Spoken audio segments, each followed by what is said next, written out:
Tahukah kamu, berdasarkan data dari PISA, PIRLS, dan World's Most Literate Nations, peringkat minat baca siswa Indonesia berada pada posisi rendah di antara negara-negara lain.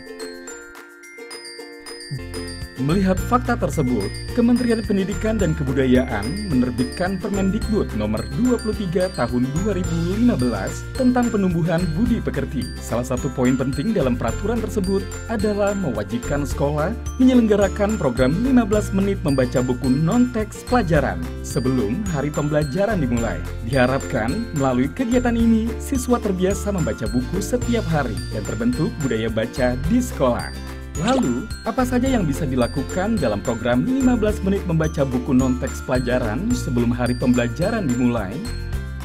Pertama, membaca nyaring. Dalam metode ini, guru membacakan buku kepada siswa dengan suara nyaring. Siswa mendengarkan dan menyimak dengan seksama. Yang perlu diperhatikan, guru selalu menjaga interaksi dengan siswa. Bisa saja saat dan setelah pembacaan buku, guru dan siswa berdiskusi mengenai isi buku. Kedua, membaca mandiri. Ketika waktu 15 menit membaca tiba, siswa dipersilakan memilih dan membaca buku yang disukainya. Guru mendampingi kegiatan membaca ini dengan turut membaca buku pilihannya. Ketiga, membaca bersama. Guru membacakan buku kepada siswa, di mana keduanya memegang judul buku yang sama. Guru membaca dan siswa menyimak dengan seksama. Pada siswa dalam jumlah besar, guru dapat menggunakan buku besar atau big book. Keempat, membaca terpandu. Dalam metode ini, guru membuat kelompok membaca. Tiap kelompok terdiri dari 4-6 siswa. Guru memandu siswa membaca bacaan yang sama. Guru juga dapat meminta siswa membaca secara bergantian. Setelah kegiatan membaca bersama selesai, guru mengajak siswa mendiskusikan bahan bacaan. Ada beberapa hal yang perlu diperhatikan dalam kegiatan membaca. Buku yang digunakan adalah buku bacaan selain buku pelajaran.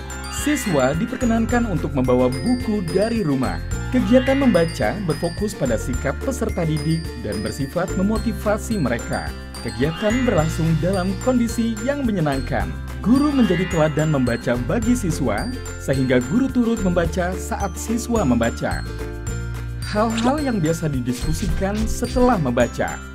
Topik atau tema cerita, tokoh cerita, alur cerita, pesan cerita, pengembangan cerita. Agar tercipta budaya membaca, lingkungan sekolah harus kondusif bagi kegiatan membaca siswa, yaitu mendekatkan mereka pada buku dimanapun berada.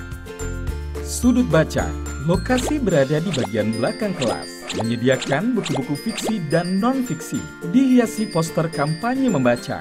Dapat diperkaya oleh buku yang dibawa siswa. Dapat berupa bacaan koleksi perpustakaan yang dirotasi secara bergilir. Pojok literasi.